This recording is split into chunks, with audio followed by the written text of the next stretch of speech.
इस वक्त की बड़ी खबर आ रही है प्रधानमंत्री नरेंद्र मोदी से जुड़ी हुई। एनडीए संसदीय दल की बैठक में पीएम मोदी ने कहा कि नेहरू के बाद देश में कई पीएम रहे, कुछ प्रत्यक्ष तो कुछ रिमोट से चलने वाले। पीएम ने कहा कि विपक्ष को यह बेचैनी है कि नेहरू के बाद 3 बार लगातार जीतने का काम जो कोई नहीं कर पाया वो एक चाय वाले ने कैसे कर दिया। प्रधानमंत्री ने कहा कि विपक्ष की यह छटपटाहट साफ साफ दिख भी रही है। प्रधानमंत्री ने एनडीए की संसदीय दल की बैठक में सांसदों को मंत्र दिया कि वे मर्यादित आचरण रखें और इस दौरान उन्होंने जम करके विपक्ष पर निशाना साधा और कहा कि नेहरू के बाद 3 बार कोई प्रधानमंत्री लगातार बना है और एक चाय वाले का बेटा लगातार 3 बार पीएम बना है और यह बात कांग्रेस को पच नहीं रही है। जी मीडिया संवाददाता रविंद्र कुमार इस बड़ी खबर पर हमारे साथ जुड़ गए हैं। रविंद्र, एक चीज तो साफ है कि आज का जो शाम का प्रधानमंत्री का भाषण है उसकी झलक इस संसदीय दल की बैठक में जो उन्होंने बातें कही है उससे मिल गई है कि बहुत धमाकेदार होने जा रहा है शाम का भाषण। अब बिल्कुल देखिए, संसदीय दल की बैठक में जिस तरह से प्रधानमंत्री नरेंद्र मोदी ने जवाहरलाल नेहरू और उनके परिवार पर एक तरह से हमला किया है और ये कहा कि कांग्रेस यानी राहुल गांधी हो या राहुल गांधी के परिवार ये पचा नहीं पा रहे हैं कि एक चाय वाला तीसरी बार प्रधानमंत्री कैसे बन गया। वो लोग परिवार के बारे में सोचते हैं और हम सब के बारे में सोचते हैं। इसलिए उन्होंने अपने सभी सांसदों को, एनडीए के सभी सांसदों को कहा कि आप पीएम म्यूजियम में जाइए, वहां केवल नरेंद्र मोदी नहीं दिखेंगे बल्कि सभी प्रधानमंत्री दिखेंगे। उन्होंने ये भी कहा, एक बड़ी बात कही कि जो कि बीजेपी और एनडीए में एकजुटता होनी चाहिए, एक सुर होना चाहिए। एकजुटता का मंत्र दिया है, मर्यादित रहने का संदेश दिया है और एनडीए जो कि अब तक मजबूती से बीजेपी के पक्ष में खड़ा हुआ दिखाई दे रहा है, उन्हें कहा गया है सांसदों की वे मर्यादित रखें। और इन सब के बीच बयानों का सिलसिला लगातार जारी है। राहुल गांधी के कल के भाषण में से कई चीजें हटाई गई हैं और इन सब के बीच पीएम मोदी का एनडीए सांसदों को निर्देश ये कहा है कि राहुल जैसा बर्ताव ना करें। किरेन रिजिजू ने ये बातें कही हैं। पीएम ने कहा लोकतंत्र में मर्यादा अहम है।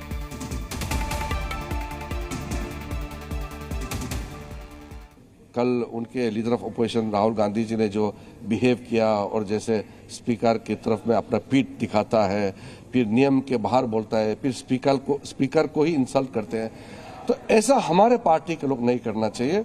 हमारे एनडीए के सांसदों को ऐसा जो नियम के बाहर काम नहीं करना चाहिए, ये हम सब के लिए सीख है।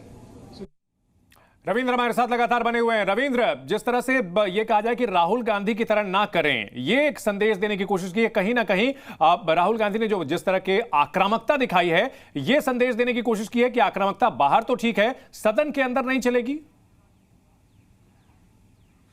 देखिए, सदन नियम और कानून के अनुसार चलता है, परंपराओं के अनुसार चलता है। यही प्रधानमंत्री ने अपने संसदीय दल की बैठक में कहा, एनडीए के उन्होंने मतलब संकेतों में कहा कि जिस तरह से चेयर पर, आसन पर नेता विपक्ष ने हमला किया वो सही नहीं है। आचरण जिस तरह का था वो सही नहीं था, यानी जो शिव की जो फोटोग्राफी दिखा रहे थे वो गलत था और हमें अपने आचरण संसदीय बना के रहना चाहिए, लोकतंत्र बना के एक नियम कानून के अनुसार बना के रखना चाहिए। यानी अप्रत्यक्ष तौर पर उन्होंने संसदीय दल पर राहुल गांधी को लेकर हमला किया और कांग्रेस को लेकर हमला किया। लेकिन 4 बजे जब प्रधानमंत्री नरेंद्र मोदी राष्ट्रपति के अभिभाषण के बहस का जवाब देंगे तो सीधे तौर पर राहुल गांधी पर ही हमला होगा। क्योंकि आपने देखा होगा 2014 से 2024 के पहले तक जब भी राष्ट्रपति का अभिभाषण हो या जो अविश्वास प्रस्ताव हो या अविश्वास प्रस्ताव, वो लगातार कांग्रेस के जो नेता सदन रहे हैं उन पर हमला करते थे। ये पहली बार मौका होगा कि नेता प्रतिपक्ष राहुल गांधी है और कल जिस तरह से राहुल गांधी ने आक्रामकता दिखाई और 4-5 मंत्रियों को उठकर उनका जवाब देना पड़ा, ये बरगला रहे हैं, ये गलत बयानी कर रहे हैं। आज प्रधानमंत्री नरेंद्र मोदी सारी बातों को तथ्यों के साथ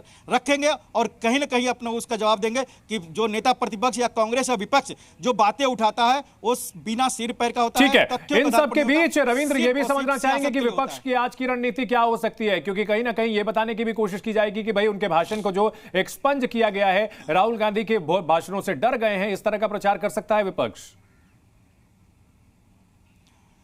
देखिए, जो एक्सपंज किया जाता है ये लोकसभा अध्यक्ष का आदेश होता है या फिर राज्यसभा के चेयरमैन का आदेश होता है। तो इस तरह से सीधे तौर पर तो नहीं कहेंगे विपक्षी दल कि उनके भाषण को एक्सपंज कर दिया गया, उनके कुछ शब्दों को एक्सपंज किया गया। यहाँ तक कि आपने देखा कि पिछले सत्रों में प्रधानमंत्री नरेंद्र मोदी के कुछ अंश को, भाषण के अंश को भी एक्सपंज किया गया था। यह नियम है और आसन के ऊपर पूरी तरह से डिपेंड करता है। यानी उस पर आरोप लगाएंगे तो यानी आप लोकसभा अध्यक्ष या राज्यसभा के चेयरमैन के ऊपर आरोप लगा रहे हैं। लेकिन कहीं ना कहीं विपक्ष जरूर ये कहेगा कि सरकार के दबाव में, और कल जिस तरह से राहुल गांधी ने सीधे प्रधानमंत्री पर अटैक किया है, उसके दबाव में रविंद्र, इन सबके बीच चिराग पासवान ने क्या कहा है वो भी अपने दर्शकों को सुनाते हैं। चिराग पासवान ने कहा है कि बीते दिनों हमने संसदीय परंपराओं को तार तार होते देखा है। एनडीए के सांसदों के अनुभव का लाभ हर सांसद को मिले और मार्गदर्शक मिले, यही बैठक में बात हुई है। संसद में सांसद ज्यादा से ज्यादा समय बिताए, ये सारी बातें पीएम की ओर से बोली गई हैं। सुनाते हैं आपको चिराग पासवान का बयान। केंद्रीय मंत्री चिराग पासवान इस वक्त हमारे साथ मौजूद हैं। चिराग जी, आज प्रधानमंत्री के साथ बैठक हुई है, आमतौर पे कोई बड़ा मैसेज देते हैं प्रधानमंत्री की बैठक में, आज का क्या मैसेज? ये बिल्कुल मैसेज था, और भाई प्रधानमंत्री जी का एक अपना अनुभव है जिसका लाभ एनडीए के हर सांसद को मिले। उस उद्देश्य के साथ आज ये बैठक रखी गई। प्रधानमंत्री जी का एक अपना संसदीय प्रणाली में ही नहीं बल्कि सार्वजनिक जीवन में एक लंबी उनकी अपनी जर्नी रही है। 3 बार वो गुजरात के वो मुख्यमंत्री रहे हैं। उसके बाद तीसरी बार आज वो देश के प्रधानमंत्री बने हैं। तो ऐसे में उनके अनुभव का लाभ हर एनडीए के सांसद को मिले, इस सोच के साथ आज एनडीए की इस बैठक को रखा गया। हाल फिलहाल के दिनों में हम लोगों ने संसद में कई परंपराओं को की मर्यादा को टूटते हुए हम लोगों ने देखा, जैसे स्पीकर का चुनाव हो या रविंद्र हमारे साथ लगातार बने हुए हैं। रविंद्र, जो एनडीए के तमाम घटक दल हैं वो मजबूती के साथ बीजेपी के साथ खड़े नजर आ रहे हैं और ये कहीं ना कहीं बीजेपी को एक अच्छी ताकत दे रहा है। देखिए, कल आपने देखा कि नेता प्रतिपक्ष राहुल गांधी ने क्या बातें कही। उन्होंने कहा कि मैं जो बोल रहा हूं या फिर मेरा जो भी डिफेंस होगा या ऑफेंस होगा, ये पूरा विपक्षी दलों के नेता के तौर पर बोल रहा हूं।